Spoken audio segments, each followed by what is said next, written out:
చూస్తున్నారు కదా రేవంత్ రెడ్డి పరిపాలన విధానం మీకు ఎట్లా అనిపిస్తుంది?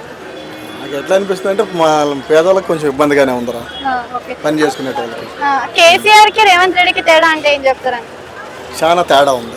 తేడా అంటే ఆయన పరిపాలన నచ్చిందా ఈయనది నచ్చిందా? ఆయన పరిపాలన బాగుందిరా. ఎందుకు ఆయన పరిపాలన నచ్చింది? అలాంటి వాళ్ళకి అట్లా పని చేసుకునే వాళ్ళకి.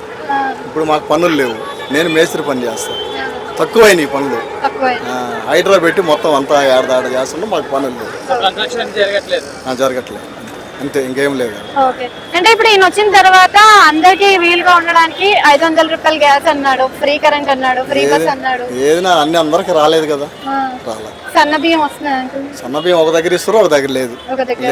అంటే ఈ నెల నుంచి 3 నెలల బియ్యం ఒకటేసారి ఇస్తాం మేము, ఇబ్బంది 3 నెలలకు ఒకటేసారి ఇస్తాం అంటారు అంట. మరి ఇస్తారంటారా? అసలు ఇవ్వగలుగుతారా? ఇస్తున్నారా అని చెప్పిర్రు, నిన్న మొన్న జరిగింది మా ఉండే దగ్గర.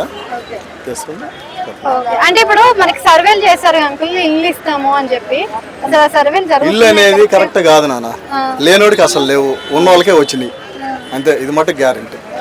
అంటే ఇప్పుడు అప్లై చేసినందుకైనా కనీసం ఏది ఏం లేదంటారా? అప్లై చేసినందుకు కానీ ఇప్పుడు ఒక ఊరికి వచ్చేసి 2-3 ఇస్తున్నారు, 2-3 ఇస్తే ఎవరికి ఇచ్చినట్టు?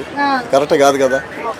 అంటే ఇంతకు ముందు కేసీఆర్ ఉన్నప్పుడు కూడా డబుల్ బెడ్రూమ్స్ అని చెప్పేసి ఒక ఊస్ వచ్చింది, ఆయన కూడా అవకతవక దాంట్లో మటు కరెక్ట్ ఏం చేయలే.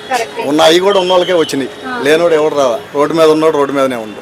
ఇది మటు పథకాలు అనేవి పెట్టడం కరెక్ట్ అంటారా? ఫ్రీ పథకాలు కానీ కరెక్ట్ అయినా అది అందరికి లేని వాళ్ళకి పెట్టాలి కరెక్ట్ అని, ఉన్న వాళ్ళకే ఇచ్చి మరి ఏం చేస్తారా? కరెక్ట్ కాదు కదా.